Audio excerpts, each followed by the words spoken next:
Welcome back to the Course Creation Incubator Podcast. I'm your host, Gina Anativia, here to get you excited about your course creation, your marketing, building up the course-based business of your dreams. And if I sound especially pumped today, especially excited, it's because I just got back from the Story to Stage workshop that I do twice a year with the greatest ladies that you could ever present with, Dawn Eason, Colleen Hauk, and Mary Kincaid. It's the four of us powerhouse ladies teaching experts, entrepreneurs, and business owners how to take their stories from inside their bodies and book stages and build up their businesses. And one of the themes that definitely resonated through the 2 days, and it was the first time we got to do it over 2 days, which was so great because we gave the attendees time to breathe, time to implement, and it was just an awesome event all around. And one thing that kept coming up was the importance of relationship building. And when it comes to speaking and heck, building your business, building up your course-based business, it is all about relationships.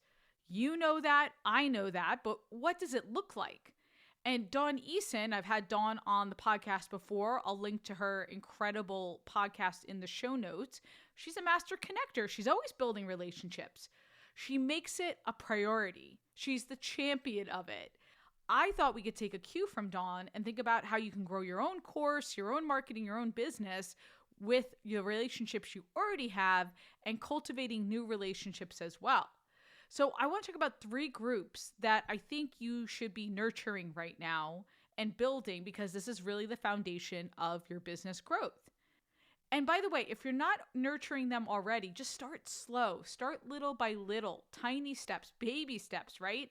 Minimal viable product. At this event, it wasn't about swallowing the whale. We gave them a ton of information. And I said to them, what are the 2 meaningful steps that you're going to take action on? I didn't want the entire 60-day action plan because that's asking too much, especially when you're digesting all that information. It's really about those tiny steps that are going to mean meaningful action for you. Okay, so let's dive into those 3 groups that I want you to love on in order to really grow your business. And the first one is to nurture your own network. You know who these people are. These are the folks that have been your supporters from the very beginning. Maybe you met them in a Facebook group years ago. Maybe you did a mastermind together. Maybe you did a course together and you had an accountability group. Maybe they're friends that also became business friends and business colleagues. Like my friend Sal. Sal, I talk about on this podcast. We connect every 2 weeks. We talk about our businesses and we work through our challenges together. Sometimes, every so often, we need to pep talk each other. Or if we're feeling lost, right? Because maybe we've worked too much inside of our business and we can't see above the clouds at this point, and we help recenter ourselves. And we throw different opportunities to each other because we're here to help each other grow. So think about who's in your network like that. Who do you need to reconnect with? Maybe you're going to catch up on current business trends.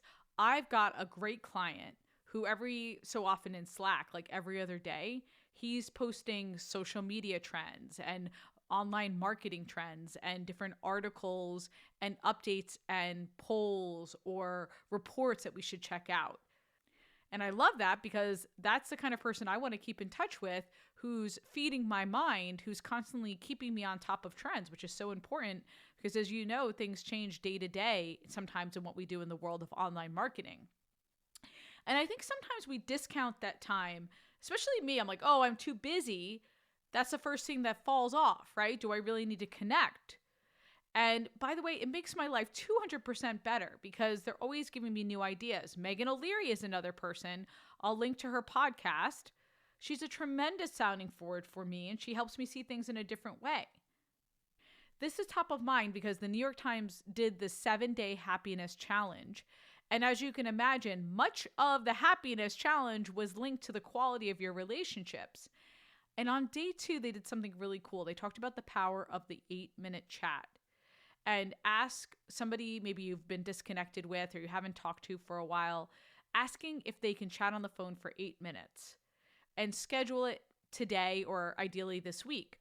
My friend Rachel Kowalski who's a dear friend. She's a content writer. She's a lawyer. She reached out to me with this and said, hey, do you have time for an 8-minute chat? Of course, that 8 minutes became like 38 minutes, which is great too. Because what they said in the New York Times, they said a study of 240 adults in 2021 found that when participants received brief phone calls a few times a week, their levels of depression, loneliness, and anxiety were rapidly reduced compared with people who didn't receive a call. Now, I want you on your game. I want you feeling engaged and motivated to get your course done, to get your marketing done. And I think these little pick-me-up calls, these 8-minute calls, could go a long way to help you do just that. And especially if you've got the right sounding board, right? If you've got someone who knows about your business, the Megan O'Learys, the Sals, who you could call for 8 minutes and they know immediately what you need because they know you, they know what you're working on, and they know what you're after in terms of your business. So think about doing a few of those 8-minute calls over the next few weeks. The second group I really want you to nurture and take care of is your students, your past students, your grads. And I don't care if you have 3 grads or 3,000 grads, whatever the number is, I want you to go back and love on them, especially if it's been a while, because these are your best people, right? These are your ambassadors. These are your raving fans. There's no one better to go back to and check in with about maybe you're thinking about putting out a new course or a new program or a group coaching calls or program. No one is better to get a perspective from than people who have loved on you and love your content. And also, if they are a student, if they are right for your next offer, as you know, it is much easier to sell to somebody who has already bought versus acquiring a new customer or student. At this event that we just had, we did go back to some former grads of other programs, and we said, hey, we have this new program, new in the last few years. We think you'd be a fit. Come and check it out. And we got some feedback like, hey, it was so great to hear from you again. This was awesome. They loved being re-engaged. Your students, your grads, they would love to hear from you. And I do this every once in a while, and I'll be honest, it's been a little while since I reached out. And if you're one of my students or my grads, you guys can reach out to me too. I would love to hear from you, and I'd love to know how you're doing with your course and with your business. Every once in a while, I do get a student or a grad reaching out to me and just giving me an update, and it makes my week. But I need to make that effort too and say, hey, how are you doing? How's the course coming along? How's your business? What are you doing that's different? And just check in and say hello. So that's part of this whole relationship building process as well. So go back, make sure you're nurturing and loving on your past students or grads. Then the third group I want you to think about are new partners. Who can you team up with to help you build your audience? List build, maybe sell your course, right? In terms of affiliates or joint courses or co-marketing initiatives. These are brand new people you can partner with based on some of the things that you've done recently. So I did this summit. This was a few weeks ago, and it was incredible with women. I've talked about this on the podcast before.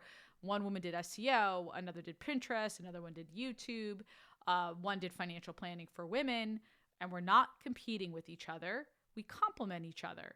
So in the last few weeks, we've been reaching out to each other. Hey, do you want to do a podcast? Hey, do you want to be part of my course? And this back and forth might lead to more summits or more events. So nurturing these partnerships and these new opportunities, I think, are huge. I want you to make a list of 5 people you could reach out to for new partnerships, whether it's speaking for them, doing a live, or maybe they have a podcast, you come on their podcast, they come on yours. Make a list of 5 people, and then next to it, 2 ways that you can do something together. Okay? You want to brainstorm those ways up front, by the way, because you want to make it easy for them.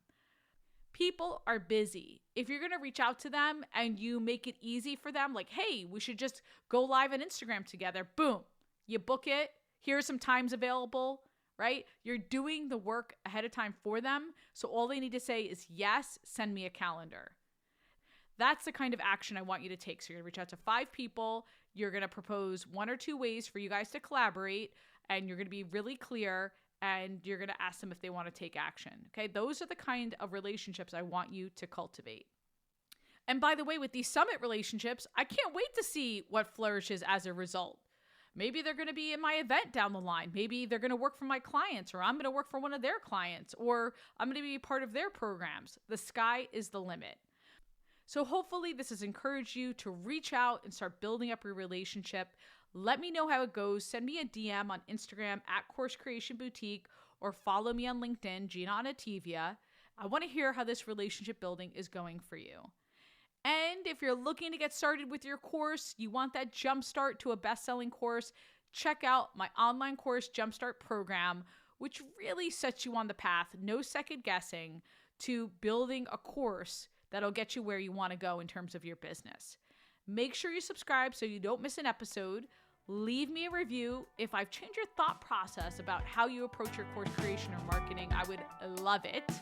Until next week, go create, be you and be brilliant, and get it done.